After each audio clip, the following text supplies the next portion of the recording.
deve tratar nessa manhã. Eu gostaria de ler o texto bíblico com você. Diz assim: admiro-me de que vocês estejam abandonando tão rapidamente aquele que os chamou pela graça de Cristo, para seguirem outro evangelho que na realidade não é o evangelho. O que ocorre é que algumas pessoas os estão perturbando, querendo perverter o evangelho de Cristo. Mas ainda que nós ou um anjo do céu pregue um evangelho diferente daquele que lhes pregamos, que seja amaldiçoado. Como já dissemos, agora repito: se alguém lhes anuncia um evangelho diferente daquele que já receberam, que seja amaldiçoado. Eu achei interessante como Paulo repete, não é? Acaso busco eu agora a aprovação dos homens ou a de Deus? Ou estou tentando agradar a homens? Se eu ainda estivesse procurando agradar a homens, não seria servo de Cristo. Amém? Amém. Esse é um texto que tem muito a nos falar sobre a proposta, né, ou as colocações, ou as afirmações, para melhor dizer, da reforma protestante. Então eu queria dizer algumas palavras em cima desse texto, que reafirmam a nossa fé em Jesus, a nossa crença no nosso Deus, na suficiência de Jesus e do seu santo evangelho, e na veracidade da palavra de Deus. Talvez essas sejam, em linhas gerais, a ideia central da reforma protestante. Então eu gostaria de refletir com você a respeito disso. Não há dúvida para nenhum de nós que a gente vive num mundo secularizado, né? Um mundo pluralizado, que é um termo muito utilizado, né? Então as pessoas hoje vivem muito atrás de novidades que satisfaçam imediatamente, né? que deixem as pessoas felizes. A gente está sempre à procura disso. As pessoas, de um modo geral, estão sempre à procura disso. Então eu acho que no meio de um mundo assim, o cristianismo acaba tendo um desafio muito grande pela frente, quanto à maneira, à forma de propagar o evangelho. E as pessoas acreditam que servir a Jesus, para muitos, já não combina mais com essa cultura de prazer imposta pelo mundo. Então a sensação que se tem é de que nós, como cristãos, temos que andar sempre correndo atrás de acompanhar as novidades, não é? É claro, a igreja não pode ficar atrasada no sentido de não inovar a sua metodologia, isso não há nenhuma dúvida. A questão é que a gente não anda no compasso do mundo. O evangelho de Jesus Cristo é imutável. Então, para muitas dessas pessoas, até mesmo a igreja se tornou um material de consumo. Você pode perceber o trânsito de pessoas entre igrejas. É claro que pessoas mudam de lugar, é claro que pessoas se decepcionam com igrejas e acabam indo para outras igrejas, não é disso que eu estou dizendo, mas o que eu falo é de muito trânsito que acontece. As pessoas vão na igreja onde está, entre aspas, a bênção melhor, não é? Ou onde está a bênção, né? Onde é que está acontecendo o movimento, a coisa, né? Então é ali que ela quer estar. Mas a gente precisa entender que a verdade não mudou. O evangelho é o próprio Jesus Cristo, que morreu pelos nossos pecados, como diz Paulo lá em 1 Coríntios 15, segundo as Escrituras, que foi sepultado, ressuscitou ao terceiro dia, segundo as Escrituras, e um dia ele vai voltar para nos levar. Isso é o evangelho de Jesus. Essa palavra não muda. Então não existe outro Cristo, não existe outro evangelho, e aí obviamente não existe outra verdade. Então no texto que a gente leu, a gente observa que Paulo ele escreve essa carta para os crentes aqui da igreja da Galácia, por causa de alguns falsos mestres que estavam espalhando um falso evangelho. A proposta da pregação deles era a mistura da lei e da graça. Então não é a leitura da lei por meio da graça, que é o que Jesus fazia, mas é a mistura da lei e da graça. Isso fazia a confusão no coração das pessoas, porque elas achavam que elas poderiam servir ao Senhor e elas seriam mais agraciadas se fizessem mais e melhor, como se isso fosse algo que dependesse da gente. Então uma igreja perseverar na verdade nesse mundo tem sido um desafio muito grande para todos nós, e é uma luta que não tem trégua, né? É uma luta que não tem parada, e a gente precisa estar consciente de que a gente nunca pode negociar com o mundo até que Jesus volte. Isso não está em questão. Negociar com o mundo nunca foi uma opção, uma proposta para nós. Então eu quero mostrar para vocês algumas coisas aqui. A primeira coisa que eu queria mostrar é o que eu chamo aí de os perigos de outro evangelho, que é o que está no texto dos versículos 6 e 7. E aí a primeira coisa é o abandono da graça de Deus, porque ele vai dizer assim: admiro-me de que vocês estejam abandonando tão rapidamente aquele que os chamou pela graça de Cristo para seguirem outro evangelho que na realidade não é evangelho. Então Paulo usa esse nome outro evangelho, mas na verdade ele sabe que não existe outro evangelho. É como se ele estivesse dizendo assim: olha, vocês estão seguindo alguma coisa que é pseudo-evangelho, alguma coisa que parece com o evangelho, mas não é evangelho. Vocês estão sendo enganados. Então esse é o primeiro motivo de Paulo escrever. Os crentes estavam abandonando a graça de Deus. E é interessante que a maneira como Paulo fala, dá para a gente entender de que eles estavam num processo rápido de abandono, mas ainda não tinham se afastado completamente. É como se Paulo dissesse assim: olha, ainda há uma esperança, se vocês abrirem os seus corações. Você sabe que o tema central da carta de Paulo aos Gálatas é a graça de Deus. Eu até preguei uma série aqui sobre isso, né? Sobre essa liberdade que nós temos em Cristo Jesus. Então, quando eles decidem trocar a graça pelo legalismo, aquelas pessoas, aqueles irmãos, eles não estavam apenas mudando de religião ou de igreja. Na verdade, eles estavam abandonando a própria graça de Deus. Então, não importa em que igreja eles estavam. Então, às vezes a gente conversa com as pessoas e aí elas dizem assim: eu não gostei dessa igreja, então eu fui para outra. E aí eu digo: e aí na outra, você firmou? Eu não tenho ido muito, não estou muito assim. Então não era a igreja. Então existe algum problema da sua relação com Deus, não é? Então, pior ainda, essas pessoas estavam deixando Deus da graça, que tinha chamado cada um, concedido a salvação, e agora eles estavam abandonando para seguir líderes humanos, porque eles não estavam ouvindo a voz de Deus, eles estavam ouvindo o que os líderes falavam, que não era a Bíblia, que era esse outro evangelho, que não é evangelho. Então, não é assim que tem acontecido em nossos dias também? Então, quantos cristãos estão ouvindo alguns, eu vou usar um termo aqui, tá? Alguns gurus espirituais. Esses caras não são pastores, esses caras são gurus espirituais. Então, eles pregam um evangelho de conveniência, aquilo que agrada aos ouvidos, não é? É um sincretismo. Sabe o que é sincretismo? Eu vou explicar sincretismo do jeito mais simples que eu consigo explicar.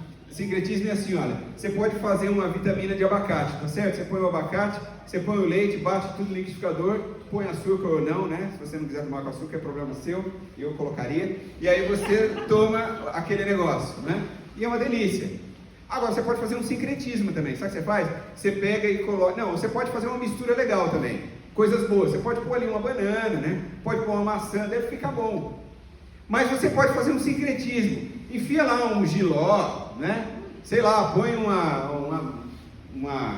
quiabo, né? Põe repolho, bate tudo junto e toma. Uma porcaria, né? Então, assim, isso é sincretismo. Você começa a misturar um monte de coisa que não tem nada a ver.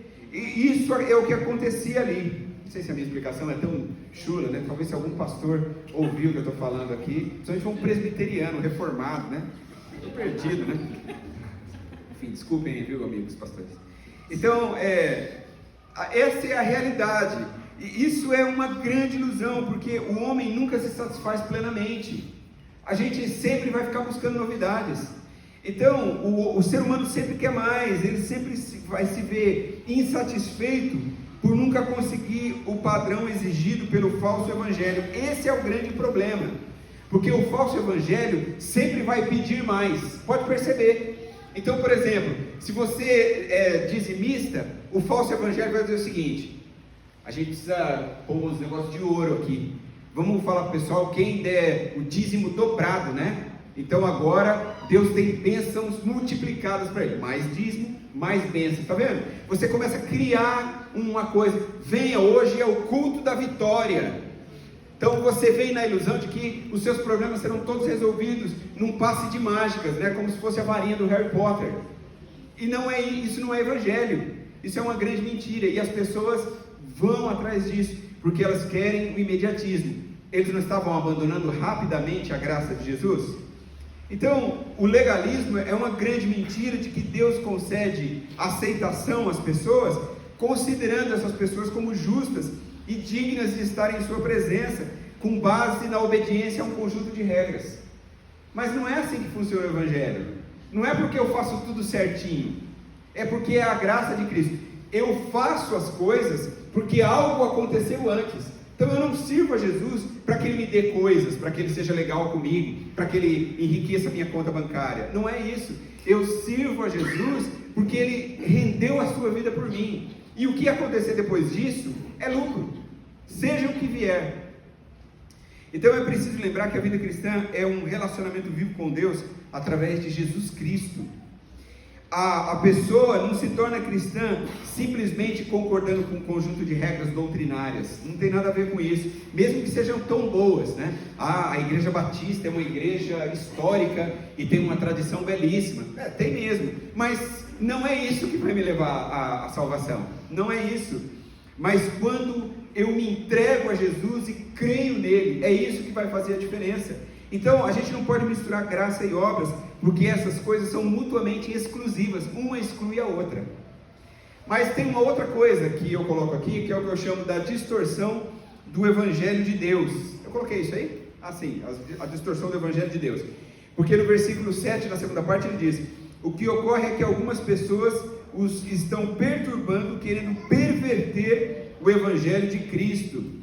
Veja que elas estão querendo, não conseguem, porque ninguém pode derrubar o Evangelho de Jesus, né? Então o texto mostra que os crentes gálatas, eles eram culpados desse outro pecado, e isso trazia uma aflição tremenda em Paulo. Eles estavam distorcendo, né, pervertendo, na versão da NVI, o Evangelho de Deus. Então os judaizantes, né, esse grupo de pessoas, eles estavam afirmando que, eles estavam na verdade pregando um outro Evangelho, mas não é possível, Paulo vai dizer, existirem dois evangelhos, um com base nas obras e outro com base na graça. Isso não é possível. O que Paulo estava dizendo é que eles não estavam pregando outro evangelho, mas uma mensagem tão diferente do verdadeiro evangelho, que no final das contas, não era evangelho coisa nenhuma. É como se eles dissessem algo assim, olha, escrevi uma frase aqui: nós cremos em Jesus, mas nós temos algo maravilhoso a acrescentar àquilo que vocês já sabem. Então se você ouvir algo assim ou algo parecido com isso, fuja disso. Isso não é evangelho. Então, como se alguém pudesse acrescentar alguma coisa maravilhosa à graça de Cristo. O que pode ser mais maravilhoso do que a graça de Cristo que nos alcançou sem que tivéssemos merecimento algum? Não é? O único direito que eu teria era de ir ao inferno. Jesus entrou na história da minha vida, Ele interveio e Ele mudou tudo isso, e agora eu tenho uma oportunidade, a chance, né, oferecida por Ele, de poder provar da sua misericórdia e viver eternamente com Ele no céu. O resultado disso não poderia ser outro senão confusão, porque o texto diz: o que ocorre é que algumas pessoas os estão perturbando. Isso aqui é confusão, perturbação é confusão, não é? Então, quando falsas doutrinas começam a entrar na vida da igreja, as tribulações e os ruídos começam a surgir por todos os lados. Isso não combina com a graça de Deus. A graça de Jesus sempre conduz a gente para a paz, que inclusive é o primeiro gomo do fruto do Espírito, né? Como a gente lê por Paulo na mesma carta aos Gálatas, no capítulo 5. Então, de vez em quando a gente se encontra entre pastores para ir ajudar alguma igreja que está sofrendo, porque algumas pessoas estão trazendo para dentro da igreja, isso acontece hoje muito ainda, algo que não é o Evangelho de Jesus, e aí estão pervertendo a fé e estão causando divisões na igreja. E aí tem aquele grupo que quer perseverar naquele caminho, e tem aquele grupo que quer trazer a grande novidade, que esses caras estão por fora, e aí a gente vai criar algo novo. Aí reúne alguns pastores, que esses irmãos vão lá: por favor, nos ajudem, nós estamos sendo sufocados por isso. Então isso acontece constantemente. Quando um cristão se afasta da graça de Deus, ele passa a depender das suas próprias forças, e aí nesse estado ele está com certeza condenado ao fracasso e à decepção, porque você não consegue acertar sempre, e você começa a entrar num mundo de desilusão com a sua própria fé, porque aquilo não é a fé que Jesus te proporciona. Então, porque a regra sempre quer conduzir a uma perfeição que nunca a gente alcança, diferentemente da graça, que conduz àquele que é perfeito, que é Deus. Então, olha como a perspectiva muda. Então, eu posso ser quem eu sou e ir até o Senhor, porque a perfeição está nele. A minha fraqueza se aperfeiçoa na força de Cristo. Isso é um grande alívio. Eu não preciso ser perfeito, eu só preciso reconhecer as minhas falhas, corrigir os meus erros e dizer ao Senhor: tenha misericórdia de mim, e Ele vai estender a sua mão para mim. Agora, aqueles que vivem debaixo de um conjunto de regras vão dizer o seguinte: não, enquanto eu mais fizer, mais Deus vai dar. Quanto mais dinheiro eu der, quanto mais eu esboçar essa pose, né, de santo, e quanto mais dias de jejum eu fizer. Não estou dizendo que essas coisas não são importantes. Se você quiser fazer um jejum, isso é bênção. Se você quiser dar uma oferta especial, né, eu recebi um dinheiro, eu quero dar uma oferta especial à igreja, isso é bênção, mas não faça movido no sentido de receber algo em troca, mas porque Deus tem sido bom para com você. Muitas pessoas fazem isso, e são abençoadas quando fazem isso, mas a motivação é exatamente aquilo que você deve pensar.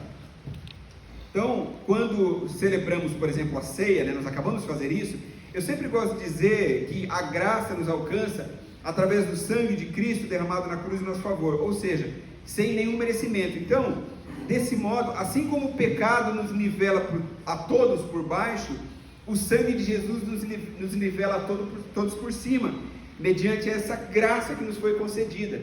Então, o pecado nos coloca aqui embaixo, mas a graça de Jesus e o seu sangue nos traz para cima, para um lugar de honra, não porque merecemos, mas por causa dele que é perfeito e nos traz para perto de si. Nós, imperfeitos, podemos nos aproximar daquele que é perfeito. Amém? Amém. E o outro problema do texto é o perigo dos outros evangelistas.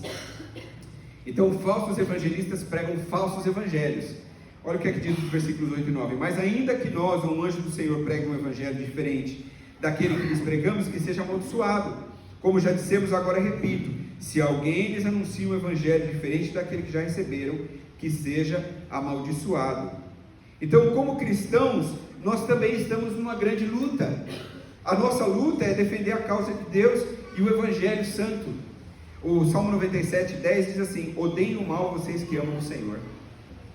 Então Paulo, ele lutou contra os falsos mestres porque amava aquelas pessoas que ele mesmo havia levado a Jesus. Paulo havia levado irmãos ali da Galácia a Jesus. Então ele amava aqueles irmãos, não queria que eles se desviassem. Paulo cuidava deles para que eles não fossem seduzidos pelo pecado. E é para isso que a gente é igreja, para aquecer a chama da comunhão, para que a gente possa cuidar uns dos outros. Por que a gente vem à igreja? Já parou para pensar? Por que você vem à igreja? Mas não dá para eu ser crente em casa? Por que a gente tem que vir aqui? Por que a gente tem que fazer parte desse grupo? Por que eu tenho que botar o meu nome na lista de membros? Não é? Isso parece uma regra. Na verdade é muito mais do que uma regra, é acima da ideia de uma regra. Na verdade a proposta é de que mutuamente a gente se ajude. Aqui eu sou quem eu sou, os meus pecados são expostos, né? as minhas falhas, as minhas deficiências. Então, quando eu cheguei aqui na igreja, no primeiro mês, talvez as pessoas falavam assim: agora acertamos mesmo, o pastor é um cara fantástico, né? Acerta em todas as coisas. Mas com o passar do tempo, as pessoas vão percebendo as minhas falhas, as minhas deficiências, aonde eu sou bom e aonde eu sou ruim, né? O que eu faço bem e onde eu sou fraco, não é? Já tive que pedir desculpa para algumas pessoas, por algumas coisas que disse, algumas atitudes que eu tomei. Por quê? Porque a convivência produz isso. Com o passar do tempo nós mostramos quem somos. Por isso a igreja é importante, porque é uma comunidade de salvos, né? Ex-perdidos, todos reunidos agora no mesmo lugar, tentando fazer o melhor. Então é por isso que nós somos igreja. Então é muito fácil, né? Muitas pessoas falam: não vou mais, já ouviu isso? Não vou mais na igreja, não, me decepcionei porque lá só tem gente ruim, gente pecadora. Mas tem lugar para você também, né? Então é por isso que você deve participar. Aqui a gente está aqui porque a gente é ruim mesmo, não é porque a gente é bom, né? Jesus disse que ele veio não para os sãos, mas para os pecadores. Então, quando nós olhamos para tudo isso aqui, a gente observa que os judaizantes, esses falsos evangelistas, eles eram conhecidos pelo falso evangelho que pregavam. A prova do ministério de uma pessoa não é a sua popularidade, nem os sinais, nem os milagres que ela faz, não é isso, mas é a sua fidelidade à palavra de Deus. É isso que você deve olhar. Não é o líder, o pastor, o apóstolo, o bispo mais milagreiro, não é aquele cara mais exponencial, é aquele que tem fidelidade com a palavra de Deus. É a esse que você deve olhar. Então é por isso que nos versos 8 e 9 Paulo diz que não importa quem seja o mensageiro, um anjo do céu ou o próprio apóstolo, se pregar qualquer outro evangelho deve ser amaldiçoado. Então isso aqui é muito importante. Como que você como que você define a igreja da qual você deve participar? Se é a igreja que prega a palavra de Deus, não é? Não é se é o pastor mais culto, se ele tem a banda de louvor mais fantástica. Essas coisas são muito importantes, é claro, não é? É bom ter uma boa banda, é bom ter um pastor estudioso, essas coisas são importantes, mas não é esse o foco principal. O foco principal é se a palavra de Deus é pregada e vivida naquela comunidade de fé. Então, o Allan Kardec, ele publicou o Evangelho segundo o Espiritismo, não é? O Joseph Smith, ele publicou o Livro dos Mormons, não é? Que é um outro evangelho de Jesus Cristo, é assim descrito. Mas o texto bíblico aqui mostra para a gente que nós devemos rejeitar como maldito qualquer outro evangelho, simplesmente porque não existe outro evangelho. Eu li uma fala do Martinho Lutero, ele escreveu em 1522, de forma agigantada sobre o que Tiago diz. Ele diz assim: aquilo que não ensina a Cristo não é apostólico, ainda que Pedro e Paulo sejam os mestres. Por outro lado, aquilo que ensina a Cristo, isso é apostólico, mesmo que o façam Judas, Anás, Pilatos ou Herodes. Não é interessante isso? Isso aqui tem muito sentido. Lembra-se, por exemplo, quando Assuero liberou o povo de Israel para que voltasse à sua terra? Assuero não seguia ao nosso Deus, mas ele diz, olha, ele escreveu um édito, né, onde as pessoas poderiam voltar, os judeus, todos os judeus podem voltar para a sua terra. Isso foi boca de Deus para o povo, um rei pagão. Veja Nabucodonosor nos dias de Daniel. Quando Daniel saiu liberto da cova dos leões, ele não dormiu porque ele amava Daniel, era um servo fiel dele, e ele foi à cova, olha, confiante no Deus de Daniel. Ele teve mais fé que o povo judeu, e ele chamou Daniel pelo nome. Fala a verdade, você bota uma pessoa na cova do leão, vai no outro dia e chama pelo nome? E aí ele vai lá e chama pelo nome, Daniel, ele diz assim, olha, eu estou aqui, meu rei, o meu Deus fechou a boca dos leões. Ele tira Daniel de lá, joga lá os caras que queriam que Daniel tivesse sido morto, e eles são devorados pelos leões, e aí o rei volta para o seu trono e diz ao povo, a partir de hoje, todos aqui invocarão o nome do Deus de Daniel. Boca de Deus para o povo, e não era um homem de Deus, um Deus pagão. Você percebe? É exatamente aqui o que o Lutero dizia lá em 1522, aquilo que é do Senhor. E a outra coisa que eu quero mostrar para vocês é que falsos evangelistas pregam por falsas motivações. Olha o verso 10. Acaso busco eu agora a aprovação dos homens ou a de Deus? Ou estou tentando agradar a homens? Se eu ainda estivesse procurando agradar a homens, não seria servo de Cristo. Aqui, os adversários de Paulo, eles ainda possuíam falsa motivação. Eles acusavam Paulo de ser condescendente e se adaptar de forma oportunista para servir aos gentios. Na ideia deles, eles pensavam assim, olha, quando Paulo está com os judeus, ele vive como judeus, mas quando ele está com os gentios, ele vive como gentios. Então ele quer apenas agradar aos outros. Então, pessoal, Paulo não é confiável. Essa era a conversa deles. A grande verdade é que o servo de Deus, ele enfrenta a tentação constante de fazer concessões com o objetivo de atrair pessoas. O Dwight Lemon Moody, né, um grande evangelista, eu li uma história dele, que ele disse que ele pregava na Inglaterra, e aí um obreiro da igreja dele se aproximou na plataforma e disse para ele que um aristocrata muito importante havia acabado de entrar naquele salão onde ele pregaria. E aí o Moody olhou para aquele homem e disse assim, olha, eu espero que a reunião seja uma bênção para ele. E continuou pregando como antes, sem tentar impressionar ninguém. Essa é a verdade do Evangelho. A gente não está aqui para impressionar as pessoas, está aqui para pregar a palavra de Deus, o que ela diz. Então muitas pessoas têm pregado mensagens para encher templos, para arrecadar mais dinheiro. Então temas como vitória, prosperidade, cura, libertação, são alguns dos temas da moda, e não vão sair de moda, eles vão sempre aumentar, porque essas coisas atraem a multidão. Isso é uma prisão terrível, porque muitas pessoas acabam entrando por esse caminho e elas não conseguem voltar. Infelizmente, não são poucas as informações que recebemos de igrejas que estão ruindo, justamente por causa disso, né? Nos últimos tempos, infelizmente, tivemos uma notícia terrível sobre uma grande igreja evangélica brasileira que está atravessando um momento difícil, como todos vocês sabem, exatamente por causa disso, porque certamente os procedimentos dos seus líderes principais está estampado diante do público, está demonstrado que está completamente fora do que a palavra de Deus diz Que Deus tenha misericórdia dessas pessoas. A melhor saída, eu tenho dito quando me perguntam, e agora, pastor? Eu falava que a melhor coisa seria que essas pessoas agora fossem à frente das suas comunidades, da mesma maneira como eles pregaram arrependimento, perdão, confissão de pecados às suas comunidades. Esses grandes líderes fossem à frente do seu povo, e eles seriam grandes líderes se dissessem: nós erramos, nós pecamos, eu pequei, eu falhei diante de Deus. Pedisse perdão ao povo, pedisse perdão à comunidade, pedisse perdão a Deus publicamente pelos seus erros. Eles estariam honrando, talvez até voltassem para os seus lugares e as suas comunidades cresceriam novamente. Mas sabe o que acontece? Eles não conseguem mais, porque eles entraram num mundo de negócio tão grande que agora eles não conseguem regredir mais. Estão envolvidos por grandes dívidas, estão envolvidos pelas coisas desse mundo. O que conquistaram, vão ter que perder muito. Mas o Evangelho não é perder? Então esse é o grande problema de quando se entra nesse ciclo vicioso. A mensagem da cruz é dor, é vergonha, é arrependimento, é confissão, é sujeição, é contrição, é humilhação. Isso aqui é a reforma protestante.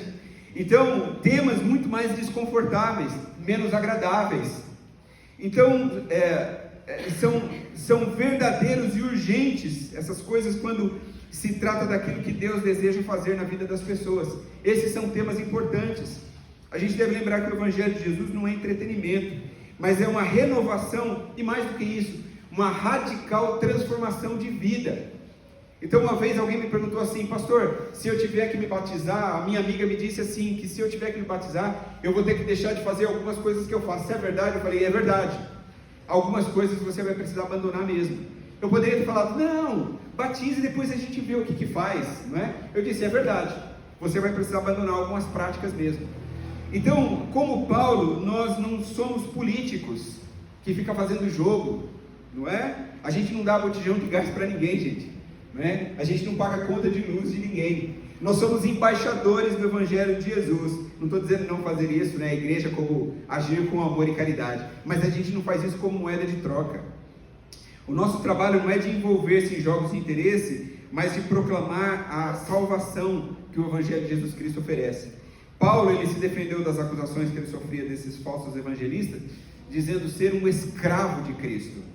Isso parece uma palavra pesada, no sentido de que Deus está subjugando, mas na verdade o que Paulo está querendo dizer é o seguinte: eu estou a serviço do meu Senhor, o que ele mandar fazer eu vou fazer. Um escravo, ele levava as marcas do seu Senhor, não é? Lembra-se que no passado os escravos eram marcados como os animais, não é? Então Paulo dá um exemplo de que ele carrega a marca de Cristo em si. Então, em outras palavras, se o objetivo dele fosse uma exposição puramente pessoal, como é que explicava as cicatrizes que ele carregava no seu próprio corpo, não é? Por não negar a pregação do Santo Evangelho de Jesus Cristo. E aí eu quero deixar uma frase para você. Olha só o que diz esse parágrafo aí: quando as pessoas deste mundo nos veem dispostos a sofrer alguma coisa pela fé que dizemos possuir, é quando começam a crer que realmente a possuímos. Se uma coisa não nos custar nada, as pessoas deste mundo também não atribuirão valor algum a ela. O Evangelho de Jesus Cristo é caro. Se nós não damos valor a isso, como as outras pessoas darão? Em outras palavras, é quando nós ouvimos alguém dizer assim: se é para ser crente igual essa pessoa aqui, eu prefiro continuar sendo que eu sou mesmo. Eu quero concluir a minha mensagem dizendo a vocês assim: olha, em relação ao único e verdadeiro Evangelho, existem algumas perguntas fundamentais que nós precisamos responder a nós mesmos para darmos alguns passos preliminares para a transformação da nossa vida, e que são essas aí: qual foi e como tem sido o efeito do Evangelho sobre a minha vida? Um dia eu entreguei a vida para Jesus, e como está isso hoje? Eu já vivo nesse mundo como um cidadão do reino dos céus? Ou seja, os meus olhos estão só no que eu posso conquistar aqui nessa terra? Eu quero isso, eu quero ter aquilo, eu quero aquilo outro. Ou nós vivemos como um cidadão do reino dos céus, imaginando que a glória do Senhor, aquilo que Ele tem para nós, é muito maior do que todas as coisas que nós possamos conquistar aqui. Não sou mais eu quem vive, como diz Paulo, mas Cristo é quem vive em mim, e por isso eu vivo não mais a minha vida, mas a vida de Cristo que habita em mim. Como é isso para mim? E que tipo de cristão sou? Aquele que vive de regras ou que está sensível ao mover da graça de Jesus? É aquele que quer fazer ou aquele que quer deixar que Cristo opere na minha vida? Talvez essas sejam perguntas que você deva fazer para você entender se o que você está vivendo mesmo é o Evangelho de Jesus ou é aí um outro Evangelho. Se a gente responder positivamente a essas perguntas, certamente nós seremos abençoados como cristãos e como igreja, nós estaremos perseverando na verdade. Foi isso, em linhas gerais, que a Reforma Protestante apregou, essa volta ao cristianismo verdadeiro, quando o Evangelho já estava sendo negociado e vendido, quando a palavra de Deus estava sendo uma forma de comércio. Pessoas se levantaram e disseram: não, a palavra de Deus é imutável, e nós vamos seguir o que a palavra de Deus diz, e não o que o homem diz. Que a gente como igreja consiga e possamos prosseguir, que o Senhor, por meio da sua graça, possa alcançar o nosso coração, e a gente possa viver plenamente a verdade do Evangelho de Jesus. Amém? Amém. Eu quero convidar você a ficar em pé. Nós vamos encerrar cantando uma canção. É um cântico que sempre cantamos aqui, mas é uma canção que fala sobre Jesus, o seu Evangelho, o seu sacrifício, a sua morte por nós.